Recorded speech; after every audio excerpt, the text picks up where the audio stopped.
I am inviting you to be the judge and jury today. The question is this: am I personally exploiting DNA test results so that I can make more money and become famous on YouTube? Am I exploiting DNA test results? Now, here's what inspired this. I had made a video quite recently called "You Just Googled Spanish Phenotype, DNA Test Results 31.8% Spanish." Okay? So here's a comment, quote, "You're really insane putting that much trust into one DNA test result, and it's the worst company of the bunch as well. You're crazy. Goes to show you what lengths an American will go for money. You see this everywhere in American culture, on TV, insurance companies, etc. Because their society is shaped the way it is with no welfare system, it turns into survival at any cost. People not trusting each other, racial segregation. I don't want to go on about this because I would have gray hair by then." It didn't take too long for someone to comment on that comment. Leah Lowe had this to say, quote, "His stupid videos are always showing up on my suggestion list. He's very annoying, making multiple videos about his results. He's just trying to make money off here. He's so obsessed wanting to be Italian. His mother sounds like a self-hating Mexican who claims to be part Italian. Maybe he should try Ancestry or 23andMe to prove it. He seems like a freeloader and a person who lives off someone's father's money. He even mentioned he doesn't even work," end quote. Okay, so take that into consideration. You know, you may have heard some things in those comments that you might agree with, and I want you in the comments to let me know about that. Because I've been very vocal this whole time. I'm not a person who lets other people affect my emotions. I can separate emotion from the actual conversation we're having here. If people perceive that I'm exploiting this, then we need to talk about it. I don't want to ignore that. I want to talk about that. I want to understand myself better. If those are my motives, then I want to understand myself better. Now, I've said before in videos, I do not identify as a good person. Most people in life do. Most people say, "But I'm a good person." They can't say that to me. They can't do that to me. What do they mean by that? I'm a good person. See, Nick Shell's different. I do not see myself as a good person. I'm not a good person. I'm a villain, if anything, and I'm okay with that. Therefore, people can't emotionally affect me. Now, am I emotionally affected in this video? I would say that I'm not. What I'm wanting to do is have a conversation, forget about emotion. Let's really solve this thing. Maybe I really am exploiting DNA test results just to make money. Maybe I am. And if I am, let me call myself out on it. Maybe I am. Okay? Let's kind of look through some of the things that were said in those comments though. Now, first of all, let me remind everyone that I made that video about Spanish phenotypes. Why? What was my motivation? I was very clear in the very beginning why I made the video. Because one of my viewers left a comment saying that when she was searching Spanish phenotype, I was the first thing that came up. Now, what does that tell you about the free market? The free market has determined that I am relevant in talking about such things. So knowing that, I should continue to fill that void because that's something naturally I guess I'm good at and that I'm relevant at. It's like this, the conversation's already happened. There's no host. Hey, I'll be your host. Okay, yeah, I'm Nick Shell. Let's talk about this thing. I make videos about it. People leave comments. I make videos about those comments, which in turn, yes, it means I am kind of making the same videos, the same topics over and over, aren't I? True, but it's part of my formula, my secret formula, is that for every 3 videos I make, specifically one of them can't be about DNA. So you'll see 2 about DNA tests, and then the third one, it won't be about DNA test results.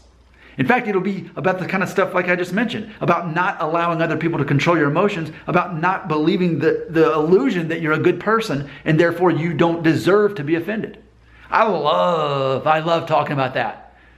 But typically people don't watch those videos with the same vigor that they'll watch the DNA test results ones. So it puts me in a position to think, well, if I'm going to be spending 6 or 7 minutes of my time to make a video, do I want to make one that people are going to watch or one that people are going to ignore? Now, let's talk about this too. What about the money part? Okay, so I was very clear about it. Any YouTuber who didn't have 1,000 subscribers by February 20th no longer gets to make money from YouTube. after February 20th. Okay? What's today's date? I'm looking it up right now. I want to know for sure. Today's the 22nd. Okay? So with today being the 22nd, which you can't see, there you go. Now you can see. It's the 22nd, right? So that means this is my second full day of not making money from YouTube on this channel anymore. So what I'm telling you is, since yesterday, until I hit 1,000 subscribers, whenever that is, maybe several months from now, I won't be making money from this channel.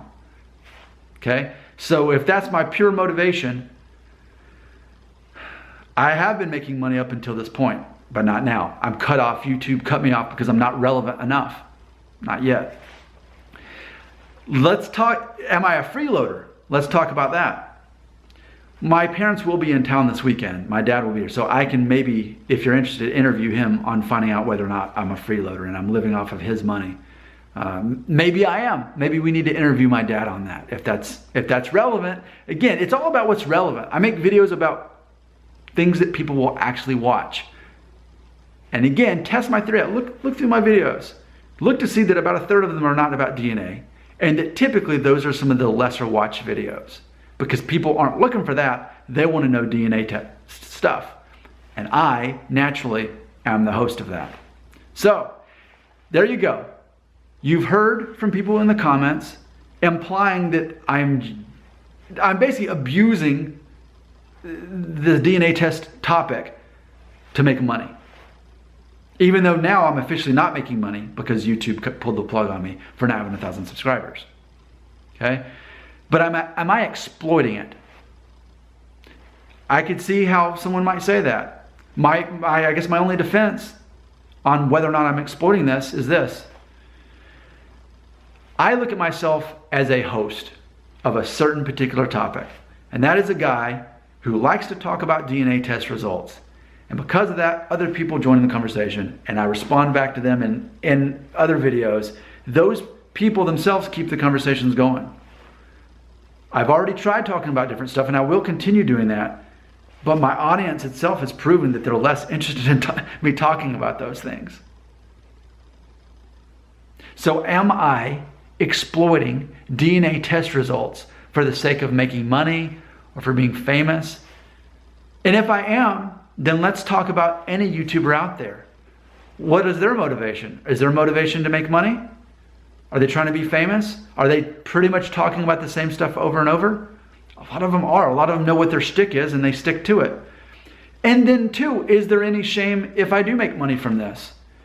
I feel like almost in the same comment, we see someone saying that I'm a freeloader, that I live off of my parents, which again, I need to interview my dad and we need to find out if I am freeloading off of him. So I'm a freeloader, but then I'm also desperate to make money by making these videos. But then third, I'm no longer making money from these videos. So what is it? Am I a freeloader? Am I desperate to make money? Am I a lazy guy who just won't go to work? Because I have been without a job since October when they shut down my whole branch after me working there for 10 years. Of course, keep in mind that I'm also a blogger. FamilyFriendlyDaddyBlog.com is my blog. I make money from that. It's popular enough because I talk about things that people are looking for. Even though it may sound obsessive, the same stuff over and over, it brings in money. That helps me provide for my family. I'll be going to Florida in a few weeks. Toyota is sending me to Florida for a week. And you're going to see videos pop up about that. Right? So I'm making money by talking about stuff people already are interested in and things that are marketable. But I feel that there's some mixed direction that I'm getting from the comments. Am I exploiting DNA test results to make money, even though I'm no longer making money from these videos? Am I a freeloader who lives off my parents? And am I lazy and just don't want to work, even though clearly I am working in not only this channel, but my other YouTube channel and my blog and the freelance stuff that I do that I don't even talk about? So I'm begging, would you please, anyone who's watched this video, will you please judge me? Will you please determine whether I am some lazy freeloading guy who just exploits DNA test results? That's option A. Or B, am I a guy who's truly fascinated by DNA test results? I love making these videos with my family. I love for us to explore this. And I love the fact that it's relevant conversations that people are searching on YouTube. and commenting on, and then I like carrying on the conversation. And in theory, it can make money, yes. But then we'd have to question the motive of any person doing their job, whether it's any YouTuber, whether it's a doctor. Doctor, how dare you? You don't really care about helping people. You just care about making money and making a name for yourself. See, we wouldn't have that perspective toward someone like a doctor or a nurse or a fireman or something like that. But then we can have that perspective towards YouTubers just for being relevant and making videos that people watch. See, that's the thing. Judge me on the videos that people actually watch. That shows what society actually cares about spending their time doing. Just as you're all spending your time watching this video because it's relevant. If it wasn't relevant, you wouldn't be watching it, and you definitely wouldn't be leaving comments in the comment section. I'm begging to be judged. Put me on display. Put my head in the stock. Judge Nick Shell. Is Nick Shell a freeloading, lazy, abusive YouTuber kind of guy who just wants to exploit DNA test results? Or is he a guy who makes money in several different ways and knows how to be a relevant host to talk about those things that he genuinely likes talking about? And if he could talk about other things, he would. But so far, people really go to him as a host about these topics. Judge me, judge me, judge me in the comments. I'm one or the other. I'm either a freeloading, selfish guy who abuses the system, or I'm just a guy who likes to talk about it and knows that people like to watch the videos, and that's kind of how YouTube works. Judge me, judge me, judge me. Will you please judge me in the comments and tell me which side of the fence I'm on? Please judge me.